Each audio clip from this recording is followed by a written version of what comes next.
And so again, we are so honored to have President Michael Sorrell, Paul Quinn College, also excited to be in conversation with the amazing Steph Curry. The chef is cooking even off the court. I want to share with you a few things before we undertake this conversation. Last night, President Sorrell, I was blown away by the fact that we had a powerful Fall Faith and Family Festival here at the church. We had thousands of kids. And well, I can't wait to share this with you. The distinguished men of Alpha Phi Alpha Fraternity Incorporated decided that since the polling location here at the church was going to be open later, this would be a great time to catch men and women and say, okay, you can vote tonight. You can vote tonight. And so they went and did, and this is what they shared with me. They talked to some 56 brothers. And out of the 56 brothers they talked to, many of them said, I'm not going to vote. I don't want to participate in that mess. That was heartbreaking. Young brothers who were here with their families, here with their kids. And when the brothers said, hey, you can vote right around the corner here at the church, their response was, we don't want to participate in this mess. What a sad commentary and indictment on perhaps this election season, but also what elections have become in this country, that young brothers, seeing from where they stand, they see it as a mess. Now, that is in contradistinction. And again, this is no judgment, but I want to share with us something I learned. Clay Kane, he wrote a wonderful book called The Grift. And in the book, he talks about the fact that right after the 15th Amendment, black men had the right to vote, but black women did not. And he shared that when it came election time, brothers would gather at the church, the black church, Donnie Swaggart, I'm sorry I went there, I didn't mean to do that, but would gather at the black church and in community centers, and they would discuss with the community, how do you want us to vote? What a powerful metaphor, in that voting, though a singular activity, has communal consequences. And so I wanted to kind of open up the conversation with those two metaphors, because we had a great conversation a few weeks ago on that phenomenal podcast, the Haynes Remix. What a podcast that is. And you were our guest.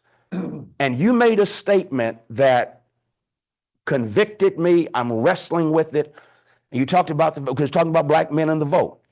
And you said that we've got to be real, that our brothers are hurting.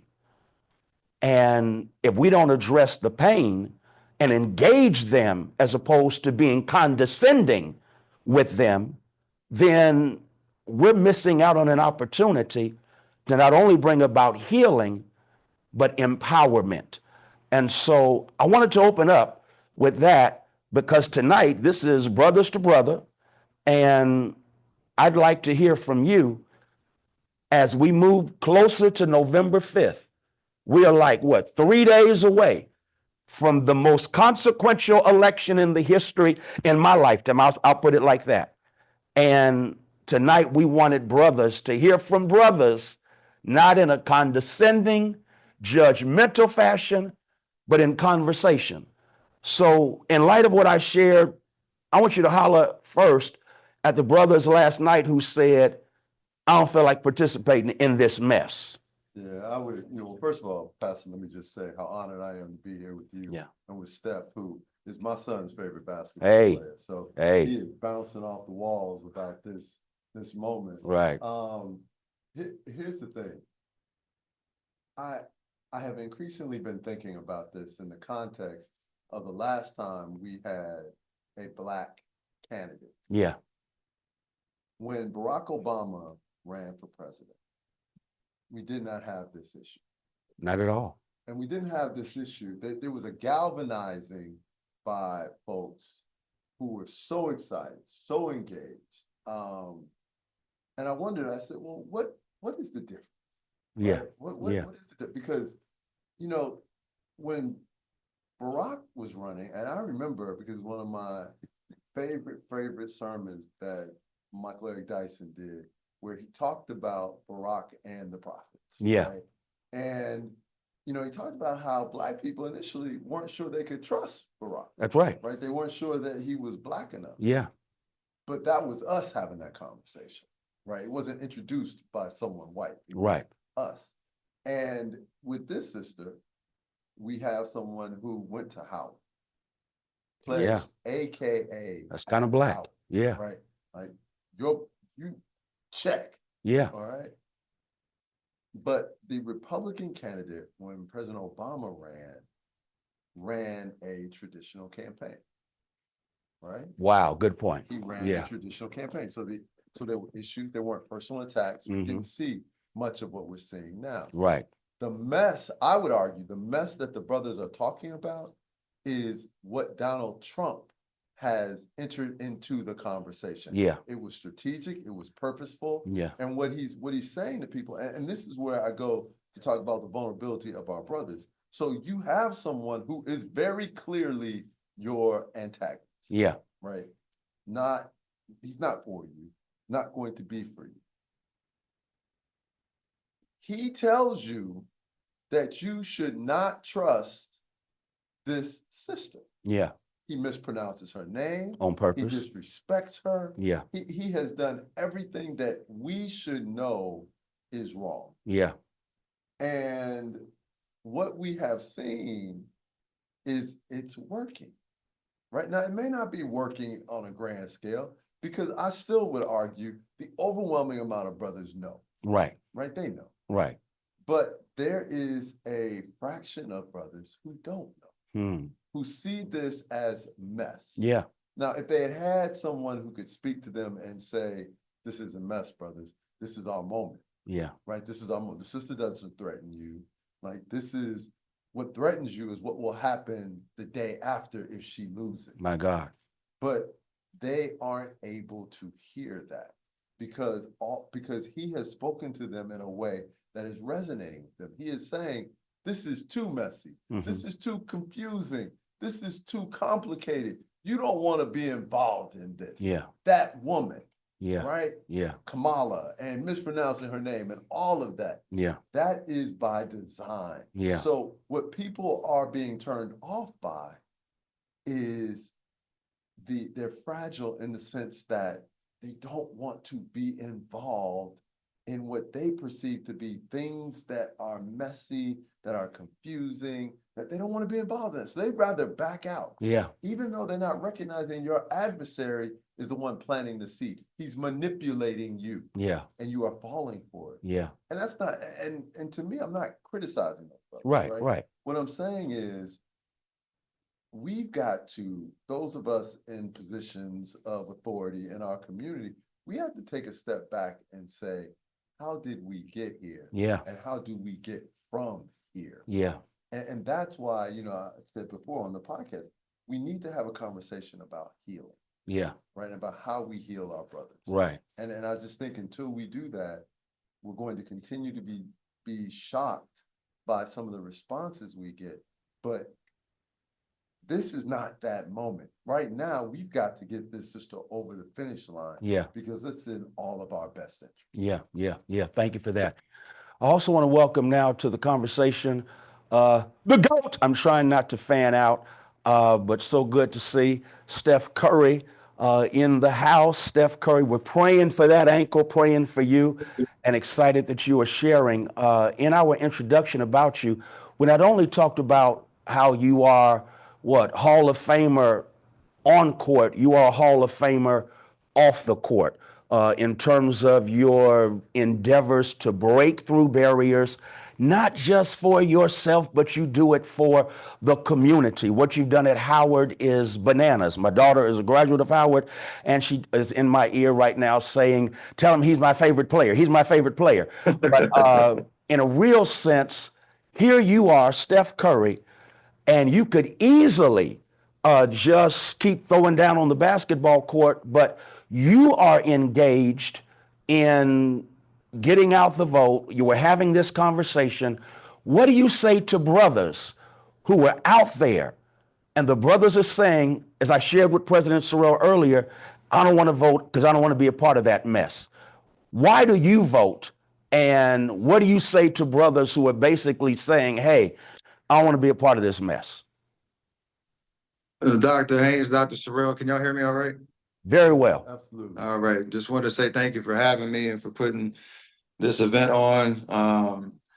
I think the biggest idea just around, why I'm here, why I feel the need and the accountability and responsibility to leverage, any and every opportunity that I have, is about bringing community together. It's about understanding that we're all walking this life together, whether we like the circumstances or situations or not, whether we feel like, there's a path forward or not. We don't want to lose hope and inspiration in each other. And for me, like, I've been blessed to be on a court and have all eyeballs and attention on me putting the ball in the basket. But I do know God's put me on here for a reason on this stage and this platform. And, Right. the biggest thing is to be able to, leverage that for good, for hope, for inspiration, and for, galvanizing that just overall energy toward things that matter and are important outside of basketball. And so this conversation is much needed. It's a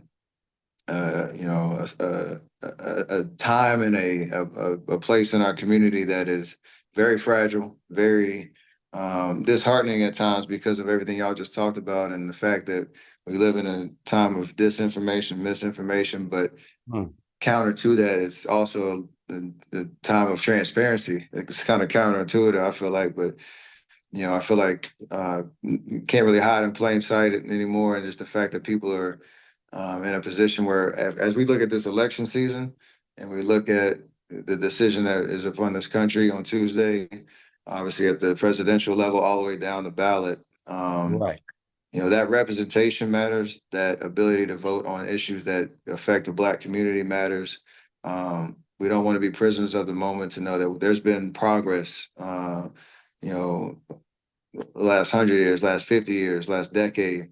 And right now, to the point of what you said about what Donald Trump is doing, the devil is a liar in the sense of, him getting behind a spirit of dissension and animosity. And it's easy to kind of run away from it if you don't understand it, if you don't like it, if things just don't make sense. And that's, I think, the worst of the reaction is what they want. So for me to be able to leverage the platform to speak on, okay, we need to get registered to vote. Not only that, the action of voting, Right. that drop off in percentage of people who are actually registered to vote and who don't actually show up either at the polls or mail in and find a legitimate way to vote. Like it's necessary right now. And we understand what is at stake. And I just want to be able to speak on that in any way that I can. And knowing that it's a now thing, but it's also what we're going to do in the future, getting more representation and the right candidates and the right leadership in government that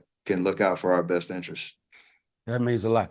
I want to ask this question on behalf of Bishop Claude Alexander, North Carolina. He said, please ask Steph to say a word specifically to the brothers in North Carolina about how important it is to vote. Why does Steph Curry vote? And what do you have to say to those brothers in North Carolina? I always feel like it's there's always a basketball analogy or some comparison. When the game is tight, crunch time, last 5 minutes, and it's a 2-score game. And if I'm sitting on the bench, I know my coach is going to look down and he's going to call me back into the game because he knows I can make a difference and I can make an impact. That's the vibe of what we have here in, obviously all the swing states, but especially in North Carolina. Every vote counts. We know that, but in certain situations, in certain states, in certain races, that the Black male vote, one that is extremely powerful, can galvanize and tip the scales in this election. And it's something that I know, like with the strategy of how each campaign kind of moves and the way that they calculate how they're going to get, the win and all electoral votes and all that.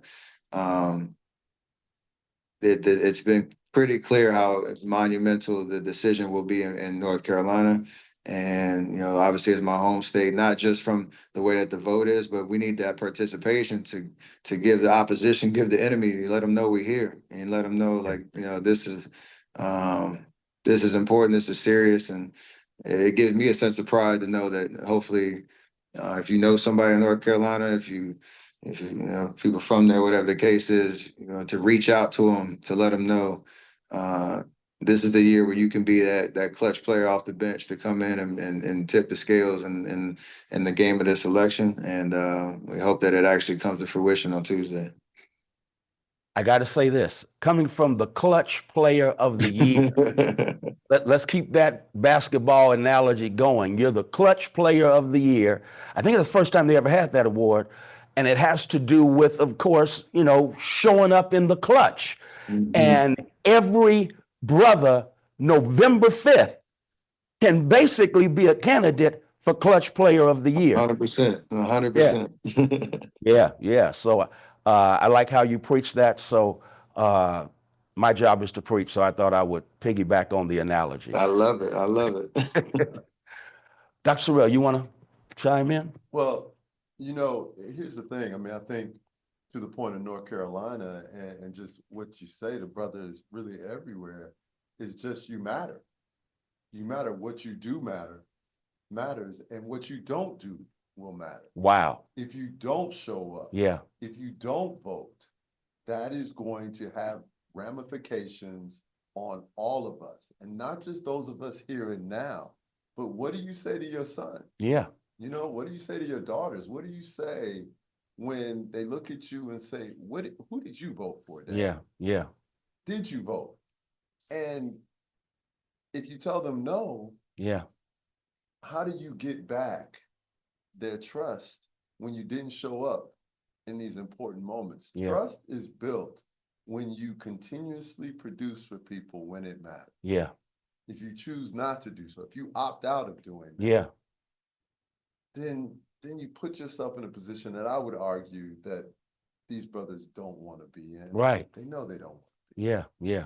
That's good, because it's, again, I'm loving the clutch player analogy, because brothers, if you're on the bench, time is winding down, coach says get in there, you're going to stay on the bench? You won't stay on the bench. You want to get in the game and come through in the clutch. And Chef Curry, one of the things that we shared earlier was that in Clay Cane's book, he has this story about black men after the 15th Amendment. When women couldn't vote, black men could vote, but they would go to the church, and there at the church, they would have conversations about, okay, what are we going to do in this election cycle? Because they recognized that even though the vote was singular, it had communal consequences. And so I also want us to see that when Steph Curry, clutch player of the year, shoots his shots, wins the game, the whole team wins, not just Steph Curry. And so given that, I think I want to, shift the conversation now to start talking about, okay, what can we do now between today and November 5th to get as many of us out to the polls as possible?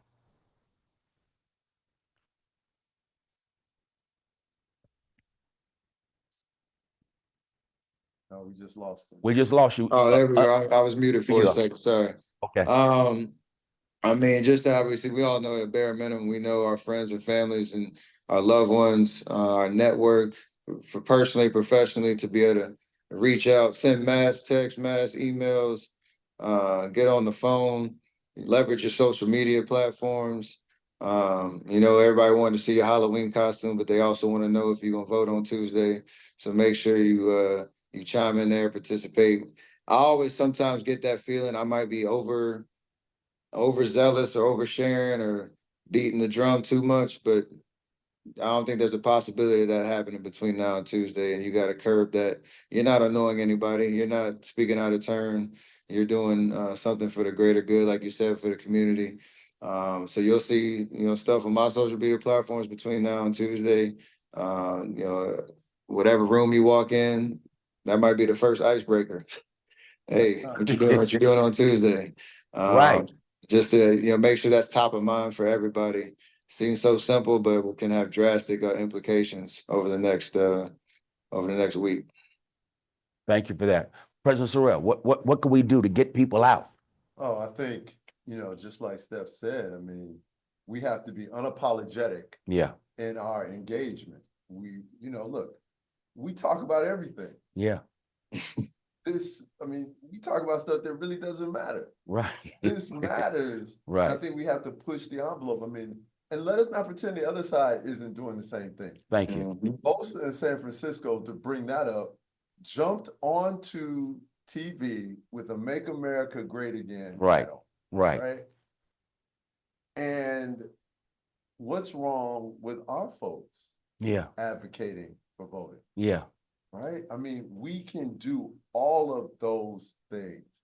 So I'm like Steph, if you go to my social media pages, they are just a constant barrage of articles, statements about the importance of voting, about things that are going on. I am not hiding my hand on this one at all. And I don't know why any of us would hide our hand. Yeah, yeah. We can be friends with folks next week once we win. Yeah, yeah. And then I think the other piece that we can also teach certain people who are running for the highest office in the land, that just because I'm not on your side, that does not make me your enemy. I am not an enemy within.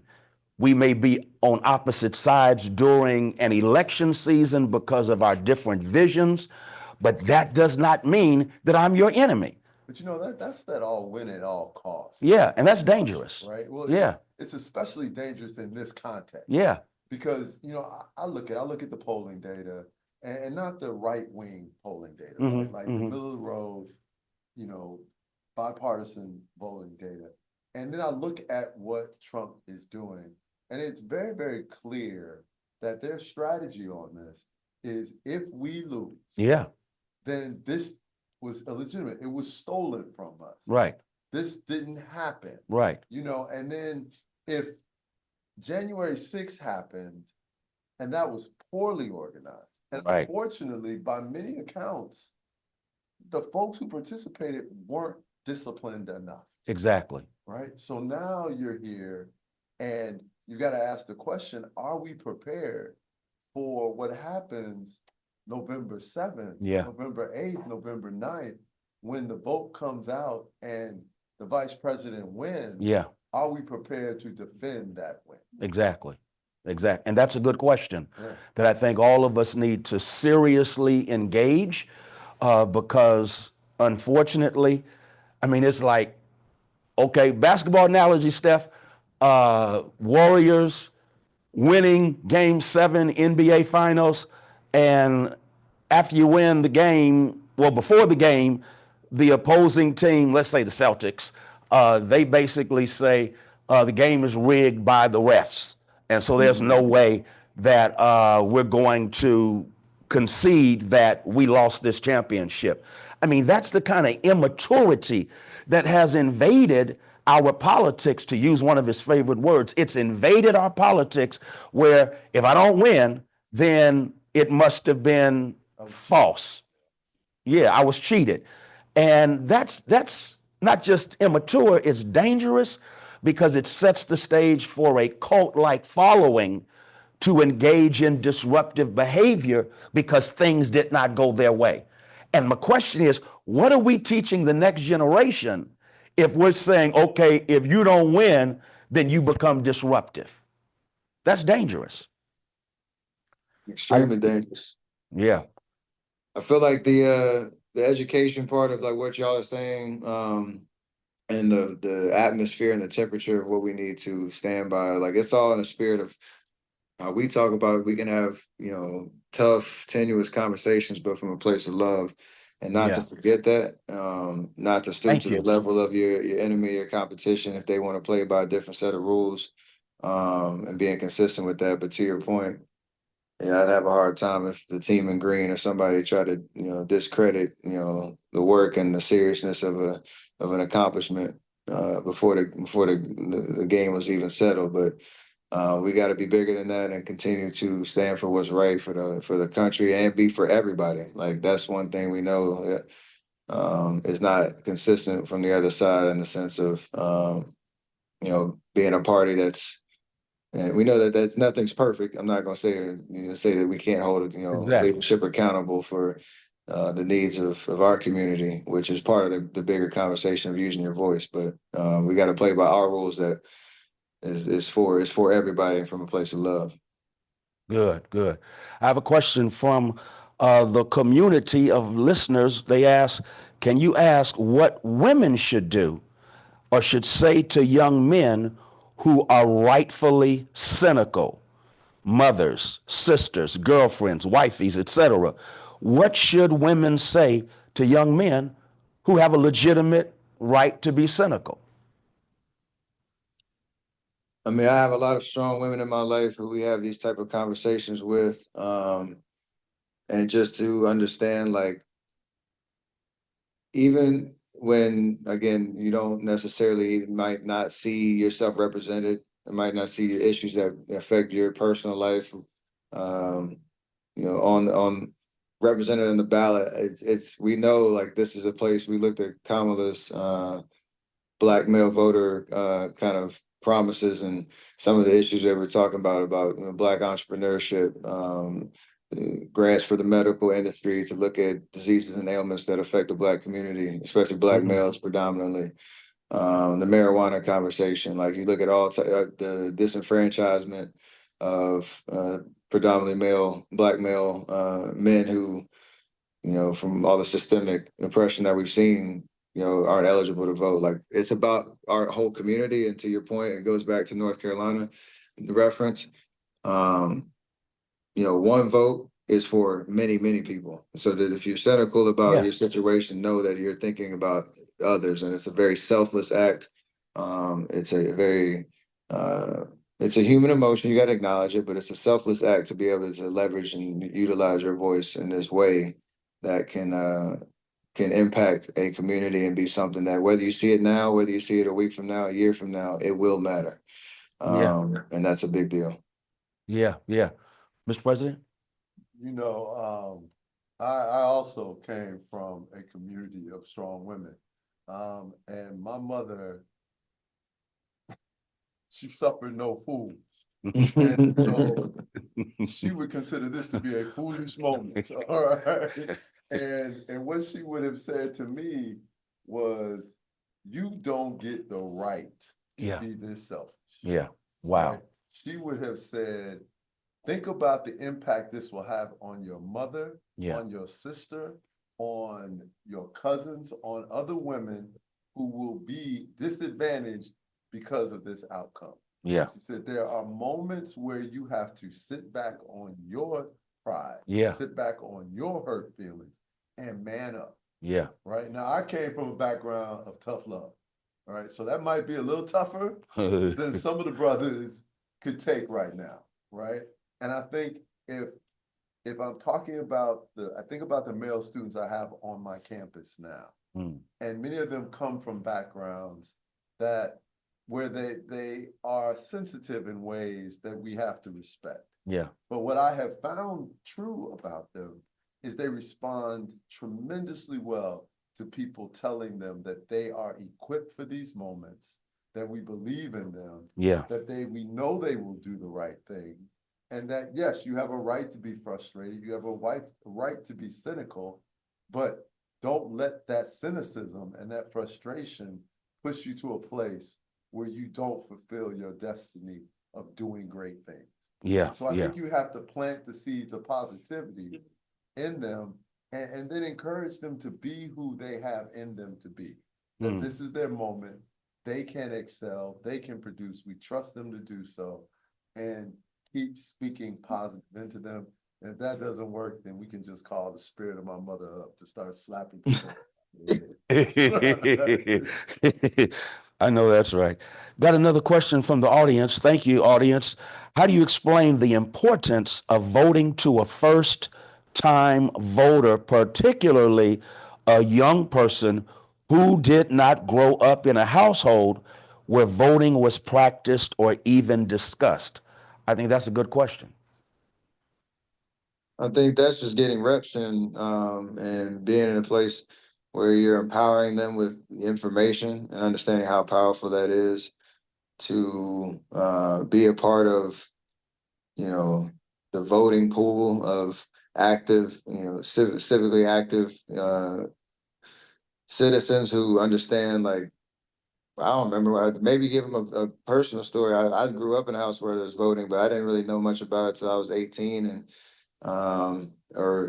2008 election, and being in a place where, I'm asking questions about how to register. You're feeling a little insecure, you're feeling overwhelmed, like try to meet them where they are. And to be able to just, whether you get through in one conversation, great. You planted the flag, come back and double back. Hey, did you register? Hey, did you hear about this latest update in the campaigns? Hey, did you pick a place where you could go vote on Tuesday? Hey, like you keep having these little small bites of conversations that can break it down to make a monumental decision and kind of the drinking water out of a fire hose experience, and a little bit more manageable for them.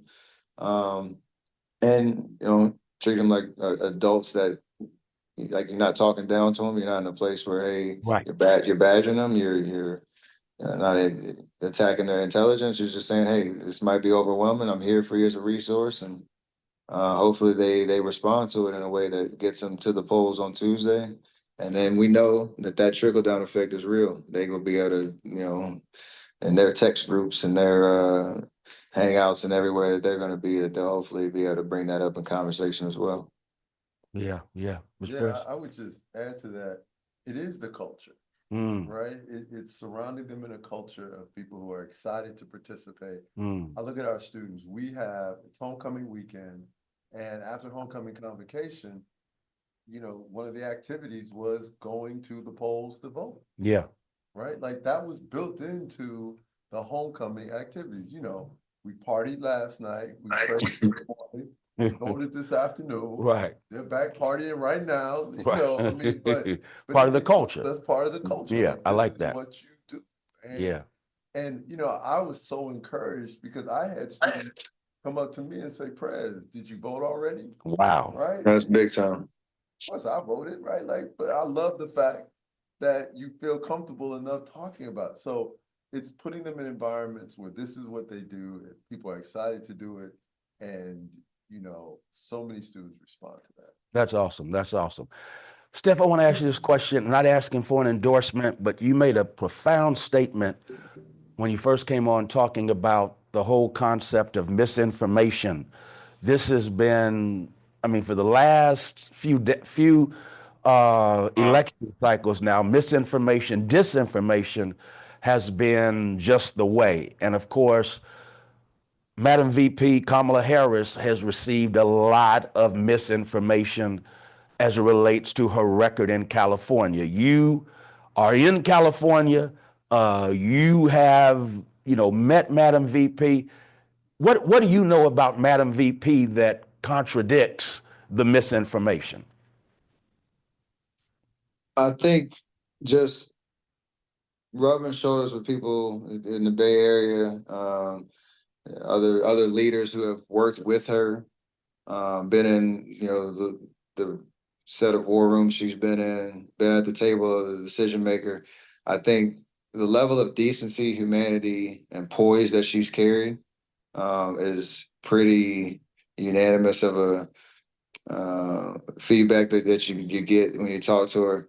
I think if you look at any politician's records, there's obviously going to be winners and losers when you look at laws that are put in, decisions and whatnot, and not to say that she's flawless, but in the sense of having a leader that's going to come in with right intentions, the right ability to bring different people together with, optimism that you're going to be able to represent all people. And, I just look at just, again, the poise of, that when I talk to, hey, were you, what was she like? And that's kind of just the overall vibe that I've got from, people that I've talked to within, people who knew her from the Bay Area. And I think that's been pretty consistent ever since she got the nod this past summer and her campaign started. So I'm excited to see, obviously, the groundbreaking event of a first female president, and that's going to be huge. First female Black president.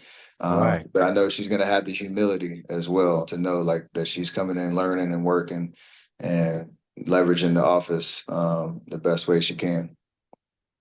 Right. Thank you for that. I need to say this, that I understand this, talking about North Carolina, that the former the past general president of that great fraternity, Alpha Phi Alpha, is tuned in. Everett Ward, Dr. Everett Ward. He's from North Carolina. So I'm giving these North Carolina shout outs because, hey, it's a North Carolina thing going. I don't know if you heard, Steph, but President Sorrell went to Duke. I hope that doesn't upset you. Oh, But go to Duke. Duke. My brother Steph Curry went to Duke, so we're Okay. I'm We a good. Dookie by proxy. Dookie by proxy. I love it. I love it. Well, thank you so much. We'll have closing comments by, and I guess we'll go in this order. President Sorrell, please give us your closing comment. I think that the other night, Madam VP did her closing argument. What's your closing argument? Two brothers about shooting their shot, and then Steph, I'm gonna ask you to do the same thing. All right, I would say to my fellow brothers out there, this is your moment. There's been so many conversations had about what people are afraid you won't do. And the reality of it is, what it is really about is they're afraid of what you will do. They're afraid that you will step up. They're afraid that you will be who we know you to be. This moment isn't too big for you. You were made for this moment. You were made to deliver for our community, for our country, for all of us. Yeah. And so as you sit here, do not fall victim to having seeds of discord and discomfort and disarray planted in your mind. You know what to do. You know what to do. We believe in you. I believe in you. We are here tonight because we understand that this is our moment in time. I look forward to seeing you on Wednesday after we have done what we came to do. Yeah, wonderful. Clutch player of the year. What Dr. Sorrell said, that's what you do. Sometimes you got to know who to pass the ball to. And Dr. Sorrell he just motivated me. That's part of the reason I'm here. One is to learn. Like I'm still learning as well about, what it means to be able to connect and to be in a position where, you're having the right conversations and pointing the attention towards, where we're talking about the black vote, Black men around this country who are so important to culture, to advancing, our world. And people look to you to set the trends, to again advance the culture, to stand for what you believe in. And this is a great way to do that with a tangible vote on Tuesday. And can't wait to celebrate the turnout that I feel like is going to be meaningful and hopefully record breaking. And in the spirit of what Dr. Sorrell said, this is our moment. So let's take it. That's from the Clutch Player of the Year, future Hall of Famer, both on the court and off the court, the amazing Steph Curry. I'll close with this, Steph. Again, I got to get my daughter in here. My daughter, Ebony Haynes, for her birthday, which was the 16th of October, she wanted to see you play. And so we had to fly to Vegas to watch you throw down against the Lakers. So that just gives you an idea how she wants to spend her birthday. But so a shout out to Jay. He loves you. He plays basketball, patterns himself after you. And so also I want to thank, of course, our panelists, the amazing Dr. Michael Sorrell. Thank you for your brilliance and your leadership. Thank you, Steph Curry, for being clutch, both on the court and off the court. Thank you to Sojourners. Reverend Jim Wallace, that is my brother from another mother right there. I appreciate you so much, Reverend Wallace.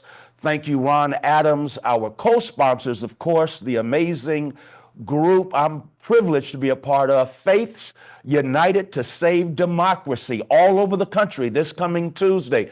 There will be pastors like myself who will be standing as peacekeepers at the polls, praying, offering a moral presence. It's because of the vision of the Reverend Barbara Williams Skinner and Faiths United to Save Democracy.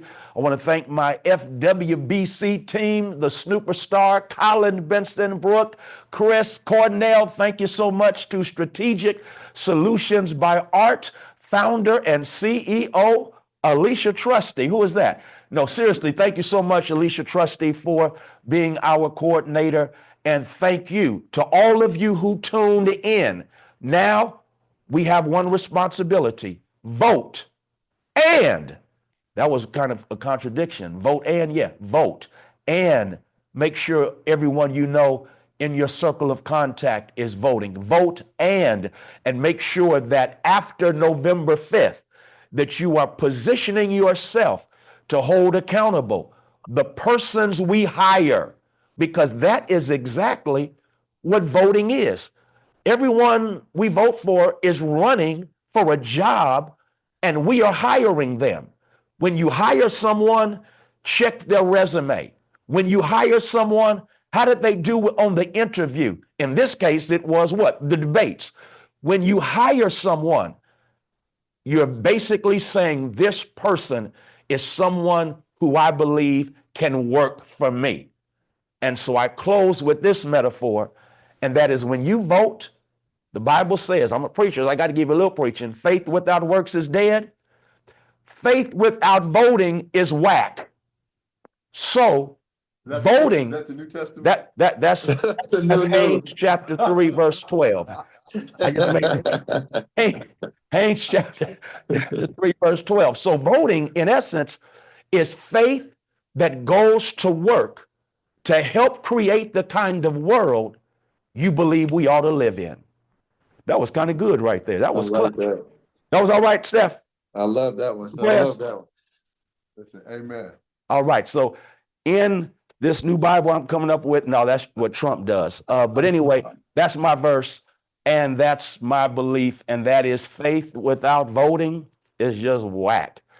God bless you. Steph, praying for that ankle, praying for you on the court and off the court. God bless you, Mr. Prayers. You did that. Always, Pastor, always.